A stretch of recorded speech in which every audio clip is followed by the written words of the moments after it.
నమస్తే రమగారు. నమస్తే జయ. రమగారు, ఈ మధ్య కొంచెం చిన్ని కథలు చెప్తున్నారండి. ఏదైనా పెద్ద కథ ఒకటి చెప్తారా? మనం ఇద్దరు అన్నదమ్ములు, ముగ్గురు అన్నదమ్ములు, ఇద్దరు దుర్మార్గులు, ఒకడు మంచివాడు, అవునవును. ఒకడు సరైన వాడు కదా, ఒకడు సరైన వాడు, అలాంటి కథలు చెప్పాం కదా. అలాగే మంచి జయిస్తుంది. మంచితనంగా ఉండేవాడికి ఎప్పుడు జయం కలుగుతుంది.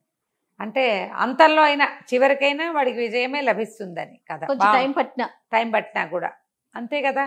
అంతేగా. నిజపు నడక నిదానంగా ఉంటుంది. అబద్ధం భూగృహాన్ని చుట్టొచ్చేస్తే ఒక ఇంచి నడుస్తుంది నిజం, కానీ నిజానికి నడక ఉంటుంది తప్పకుండా.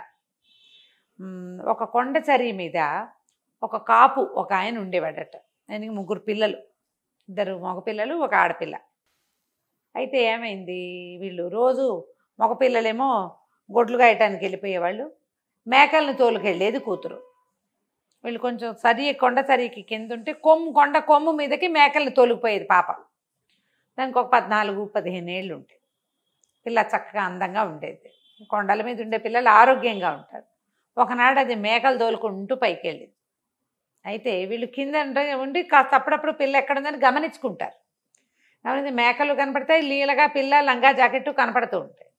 ఒక వెండి మబ్బు ఒకటి ఇట్లా పొగమంచులాగా కొండ మీదకి జారిందని, ఆ జారి ఈ పిల్ల మీదకి వచ్చిందని, తర్వాత పిల్ల కనపడలేదని తెలుసుకున్నారు వాళ్ళు. ఇంకా ఆ చుట్టుపక్కల ఇళ్ళు కొన్ని ఉన్నాయి, వాళ్ళంతా కూడా చూసారు. వెండి మబ్బు ఒకటి రావటము, మబ్బు అప్పుడప్పుడు ఆకాశపు కొండ కొమ్ములకి మబ్బులు మీదకి వస్తాయి కదా, ఆ మబ్బుతో పాటు పిల్ల కూడా మాయమైంది. మేకలు దిగొచ్చేసాయి. సాయంత్రం ఎంత వెతికినా పిల్ల కనపడలా. సంవత్సరం గడిచింది. అయితే ఈ కొడుకులు ఇద్దరిలో పెద్దవాడు, నాన్న అమ్మాయి కనపడక ఏడాది అయింది, ఇంకా నేను పిల్లని వెతకడానికి వెళ్ళడానికి నిశ్చయించుకున్నా, నేను వెళ్తాను అని చెప్పాడు. చెప్పేసరికల్లా పెద్ద నాన్న అన్నాడు, వెళ్ళడం మంచిదే నాయన, నాన్న వెళ్ళమంటావా అని నన్ను అడగకుండా నువ్వే నిర్ణయించుకోవడం బాగుండలేదు. నువ్వు నిర్ణయించుకోకూడదు, నిర్ణయం తీసుకుని నువ్వు డెసిషన్ చెప్తున్నావు, నువ్వేం చేయాలి, అడగాలి తండ్రిని అనేసరికల్లా వీడేమన్నాడు, అడిగేదేమిటి, ఏడాది ఆగాం, నువ్వు చెప్పలేదు, నా అంతటి నేను డిసైడ్ చేసుకున్నాను, నేను వెళ్తాను అంతేనన్నాడు. అయితే తల్లిని, అమ్మ నాకు రొట్టె కాల్చివు, నేను వెళ్తానన్నాడు. దుప్పుల వనం అని ఒక వనం ఉందట అక్కడ. ఆ దుప్పుల వనంలో మాయమంత్రాల వాళ్ళు ఎవరో ఉన్నారని, అక్కడికి వెళ్తే పిల్ల దొరుకుతుందని మాట్లాడుకున్నాడు చుట్టుపక్కల వాళ్ళతో. ఆవిడేమంది, నాయన పని ఎక్కువ చేసి పెద్ద రొట్టె కాల్చమన్నావా, ఆపేక్షగా చిన్న రొట్టె కాల్చమన్నావా అని అడిగింది. ఆవిడికి కుర్రాడు తండ్రితో వినయంగా ప్రవర్తించలేదని తెలిసింది. ఆ కోపంతో అడిగింది. అడిగితే ఆపేక్ష అన్నం పెడుతుందా, పెద్ద రొట్టె కాల్చు అని చెప్పాడు అని నిర్లక్ష్యంగా చెప్పాడు. సరే ఆవిడ ఇంత రొట్టె కాల్చి ఇచ్చింది. సరే ఆ రొట్టె చేత్తో పుచ్చుకుని వాడు నడుచుకుంటూ పోయాడు. దుప్పుల వనం అని ఆ దుప్పుల వనంలోకి వెళ్ళాడు. బాగా నడిచి నడిచి నడిచి నడిచి ఎకంత దూరమో నడిచిన తర్వాత ఒక చట్రా ఏదో ఉంటే అక్కడ కనపడితే అక్కడ కూర్చుని రొట్టె తీసాడు తినడానికి. పెద్ద రొట్టె కాల్చింది మా అమ్మ అనుకున్నాడు. రొట్టె తీస్తే ఎక్కడి నుంచి ఒక బొంతకాకి వచ్చింది. అక్కడే నుంచి కా కా కా కా అంటుంటే ఏమన్నాడు, మా అమ్మ ఒక్క రొట్టె కాల్చి ఇచ్చింది, నీ తిండి నువ్వు పడాలి, నా తిండి నేను మోసు తెచ్చుకున్నా, నీకెందుకు పెడతాను పో అనేసి కాకి ఒక్క ముక్క పెట్టకుండా మొత్తం రొట్టెంతా ఆరగించేసాడు. అక్కడి నుంచి ఆ దుప్పుల వనంలో నుంచి అలా నడుచుకుంటూ వెళ్తే దూరంగా వాడికి ఒక ఇల్లు కనపడేది. సరే ఈ రాత్రికి ఇక్కడ పడుకుందాము, ఇక్కడ ఉన్న వాళ్ళు ఎవరో చూద్దామని అందులోకి వెళ్ళాడు. వెళ్తే ఒక ముస్సిలి ఆయన ఉన్నాడు. ఎవర్రా అబ్బాయి ఏమిటంటే, మా చెల్లెల్ని వెతుక్కుంటూ వచ్చానన్నాడు. అంటే సరే ఏదో పడుకో అన్నాడు. రాత్రికి ఆ ఇంట్లో వీడు పడుకున్నాడు. తెల్లవారిన తర్వాత ఆయన ఏమన్నాడు, అబ్బాయి నాకు 3 మచ్చలావులు ఉన్నాయి, 3 మచ్చలావులని కాయాలి, కాసేందుకు కమత ఉంటావా నా దగ్గర అని అడిగాడు. అడిగేసరికల్లా కుర్రాడు అన్నాడు, అసలు నేను బయలుదేరిందేమో మా చెల్లెల్ని వెతకడానికి, సరే గిట్టుబాటు అయితే కమతం కూడా చేస్తా, ఆవుల్ని కాస్తానన్నాడు. అంటే సరే ఈయన ఏమన్నాడు, ఆవును కాచడానికి రూల్స్ ఉన్నాయి, అవి ఎటు వెళ్తే అటు వెళ్ళనివ్వాలి, ఏం వేస్తే అవి మేయనివ్వాలి, వాటిని తోలకూడదు, కసరకూడదు, కేకలేయకూడదు. చాలా బాగుంది. అవి తిరిగి ఎప్పుడు వస్తాయనుకుంటే అప్పుడే వెనక్కి వస్తాయి, అప్పుడే నువ్వు వెనక్కి రావాలి ఇలాగా అన్నాడు. అనేసరికి సరే ఒప్పుకున్నాడు. ఆ 3 మచ్చల ఆవుల్ని తోలుకుని అడవి మీదకి బయలుదేరాడు. అలా తోలుకుంటూ వెళ్తుంటే ఒక పెద్ద మైదానం అంది. ఈ మైదానంలోకి వెళ్ళేసరికల్లా ఆవుల దారిన ఆవులు పోతున్నాయి. వీడికి ఆవుల్ని వదలకూడదని ఇన్స్ట్రక్షన్ ఉంది, నువ్వు అవి ఎక్కడికి వెళ్తే నువ్వు అక్కడికి వెళ్ళాల్సిందే, అవి ఎక్కడ నీళ్ళు తాగితే నువ్వు ఒక నీళ్లు తాగాలి. మైదానంలోకి వెళ్ళేసరికి ఒక వెండి కోడి, బంగారు కోడి, 2 కోళ్ళు కనపడ్డాయి వీడికి. వెండి రంగులో ఒక కోడి, బంగారు రంగులో ఒక కోడి కనిపించింది. అవి ఎగురుతుంటే వీడికి పిచ్చి సరదా వచ్చేసింది. ఆవులను వదిలేసేసి ఈ కోళ్ల వెనకాల పడ్డాడు. ఎంత దూరమో పరిగెత్తాడు, కోళ్ళు అందలేదు కోళ్ళు. వదిలేశాడు. మళ్ళీ ఆవుల దగ్గరికి వెళ్ళాడు. అవి ఆ మైదానం దాటి ఇంకో ఎక్కడికో వెళ్తున్నాయి. వాటి వెనకాల పడిపోయాడు. అక్కడి నుంచి ఓ వెండి కర్ర, ఓ బంగారు కర్ర గాల్లో తేలుతూ కనపడ్డాయి వాడికి. మెరిసిపోతుంటే వస్తువుల మీద ఆసక్తి ఉంటుందిగా. ఈ ఆవుల వెనకాల లేడిక్కవాడు. ఆవులను వదిలేసి ఈ కర్రలు ఎగిరిపోతున్న కర్రల వెనకాల పడ్డాడు. వీడు పట్టుకోగానే అవి మాయమైపోయింది. అయ్యో. మళ్ళీ ఆవులు ఎక్కడున్నాయో చూసాడు. ఆ వాటి ఎటో పోతున్నాయి. వాటి వెనకాల పడి పరిగెత్తాడు. ఇంకా డౌన్లోకి వెళ్తే అక్కడ ఎన్ని పళ్ళ తోటలు ఉన్నాయో, ఎన్ని పళ్ళో, చెట్ల నిండా పళ్ళే. వీడు ఆవులను వదిలిపెట్టేశాడు. వీడు లెక్క ఏమిటి, ఆవుల తోటి ఉండాలి.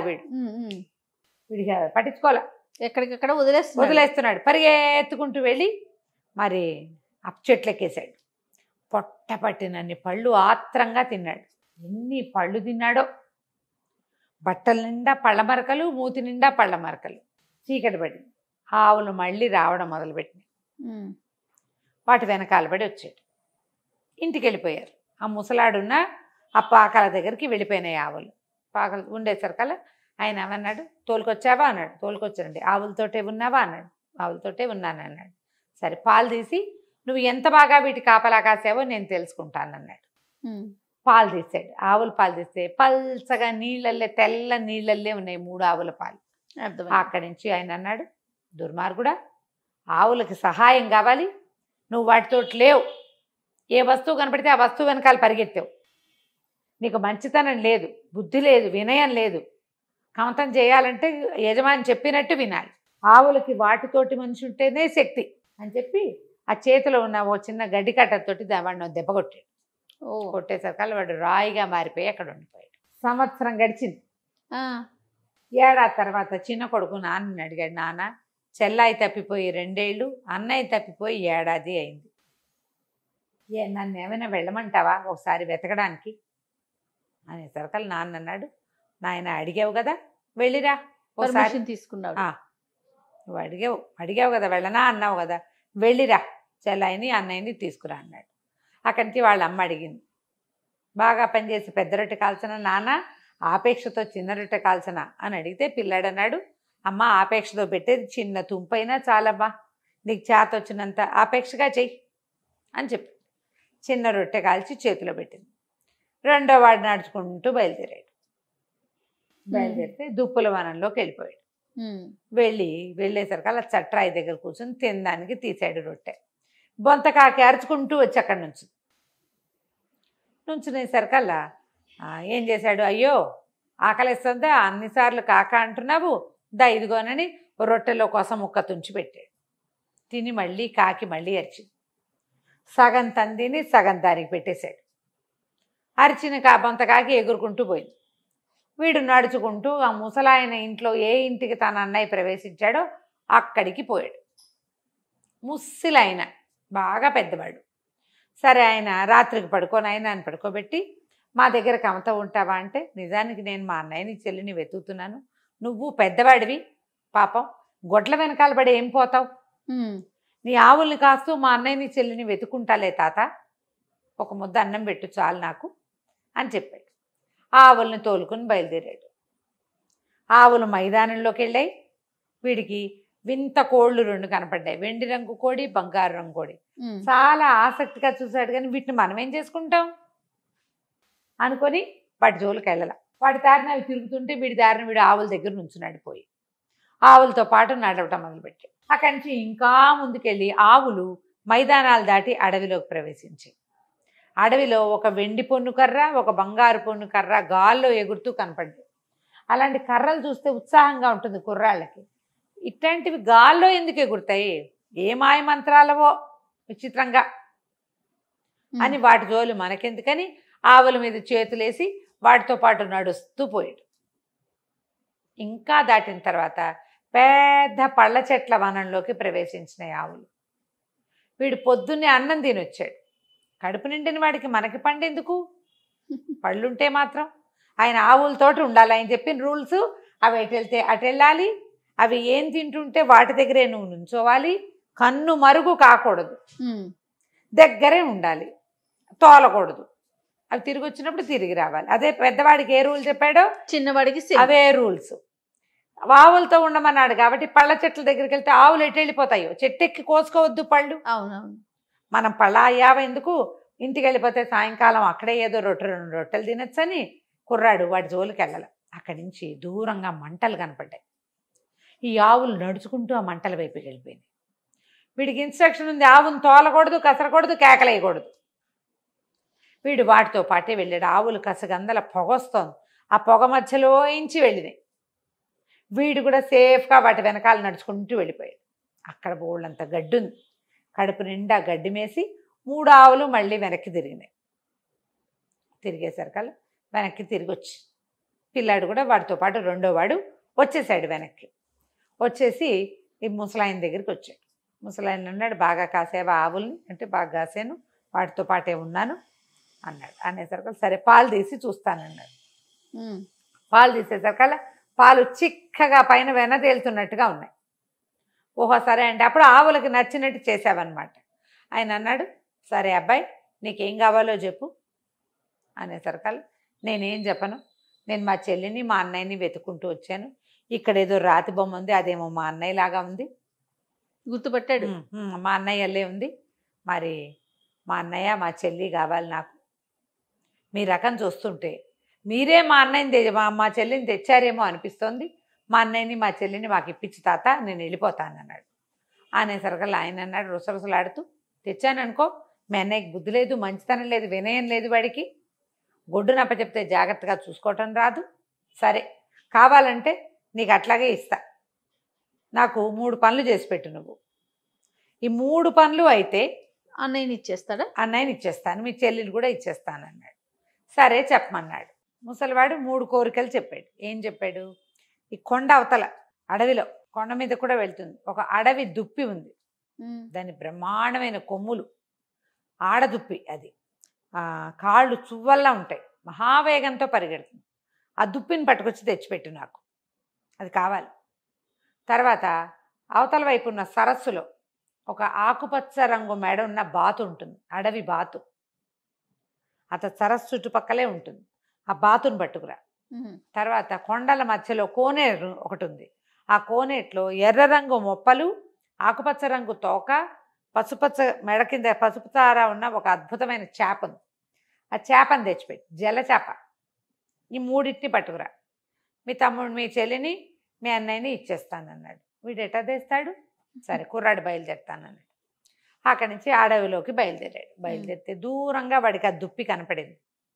ఆడదుప్పి ఎత్తుగా ఉంది, దాని కాళ్ళు నిజంగా చాలా బలంగా ఉన్నాయి. ఇక పరిగెత్తింది, వీడు దాని వెనకాల పడ్డాడు. పడి పడి పడి ఏమనుకున్నాడు, ఒక జాగిలం గనక ఉంటే దీన్ని పట్టేస్తాను నేను అనుకున్నాడు. సడన్గా ఎక్కడి నుంచి వచ్చిందో పెద్ద కుక్క వచ్చింది. అక్కడి నుంచి కుక్క వీడు కలిసి దాన్ని కాసేసి ఆ దుప్పిని కట్టేశారు. ఆ దుప్పిని భుజాన్ని వేసుకున్నాడు, అడవిలో గుర్తుగా ఓ చోట పెట్టాడు. అక్కడి నుంచి ఇప్పుడు సరస్సు దగ్గరికి బయలుదేరాడు. బయలుదేరేసరికి అలా సరస్సు దగ్గరికి వెళ్ళేసరికి వాడు రోజులు పడతాయి ఈ పనులన్నిటికీ. ఈ పైన బాతు ఎగురుతోంది, ఆకుపచ్చ రంగు మెడ ఉన్న బాతు ఎగురుతుండేసరికల్లా బొంతకాకి మొట్టమొదట వీడు రొట్టె పెట్టాడు కదా, ఆ కాకి పైనుంచి ఎగురుతూ తనే ఒక్క పోటు పొడిచింది ఆ బాతుని. పొడిచేసరికల్లా బాతు కేరమంటూ కింద పడిపోయింది. ఠక్కిని పట్టేశాడు దాన్ని. మెడ పట్టుకున్నాక ఇంకా బాతు ఎక్కడికి వెళ్ళలేదు. ముందు వచ్చిన కుక్కను కూడా ఈ కాకే పంపించింది వాడికి సహాయం కోసం. వాడి వెనకాలే తిరుగుతోంది అది. అక్కడి నుంచి ఏమైంది, జలచేప కోసం వీడు కోనేట్లోకి వెళ్ళాడు. కోనేట్లోకి వెళ్ళేసరికల్లా ఒక అడవి పిల్లి నీళ్ళల్లోకి దూకి ఆ చేపను లాక్కొచ్చి వీడి చేతికి అప్పచెప్పింది. అవన్నీ ఎందుకు వచ్చినాయి, బొంతకాకి వల్ల వచ్చినాయి. అది అడవిలో ఉంటుంది కదా, అక్కడి నుంచి ఈ పిల్లిని, ఈ బాతుని, అది చేపని, బాతుని, ఆ దుప్పిని భుజాన్ని వేసుకుని ఈ కుర్రాడు నడుచుకుంటూ పోయి ఆ ముసలాయనకి అప్పచెప్పాడు. చెప్పేసరికి ఆయన మాయ మంత్రాల వాడికి తెలుసు ఏం జరిగిందో. ఈ 3 స్వాధీనపరుచుకుని లోపల పెట్టుకుని ఏం చేశాడు, ఈ రాత్రిలోగా ఉన్నాడు కదా అన్నయ్య, ఆ అన్నయ్యనేమో మనిషిని చేశాడు. లోపల మబ్బు లాంటి ఒక పదార్థంలో దాచిపెట్టిన పిల్లని కూడా బయటికి తీసుకొచ్చాడు. ఇదిగో మీ చెల్లి, సేవ చేయించుకునేందుకు తెచ్చుకున్నాను వెనకాల పిల్ల మేకలు కాస్తుంది రోజు అని. నువ్వు మంచితనంతో మర్యాదతోటి ఈ పనులన్నీ చేసావు. మీ అన్నయ్యకి కూడా అది నేర్పించు, హాయిగా ఉండని అన్నయ్యని చెల్లిని తమ్ముడికి అప్పచెప్పాడు. వీళ్ళిద్దరిని వెంట పెట్టుకుని ఈ కుర్రాడు ఇంటికి నడుచుకుంటూ ఇంటికి తీసుకుపోయాడు. ఆ బొంతకాకి ఎప్పుడైనా ఓసారి వీడి కొద్దీ స్నేహం కొద్దీ వాళ్ళ ఇంటికి వెళ్ళి కనపడుతూ ఉండేది. ఆ తర్వాత ఎప్పుడూ వాళ్ళు కొండ కొమ్ములు ఎక్కల, ఆ కొమ్ము ఎక్కకుండా కిందనే తిరుగుతూ పనిచేసుకుని హాయిగా ఉన్నారు. కథ కంచికి మనం ఇంటికి. సూపర్. నమస్తే. నమస్తే.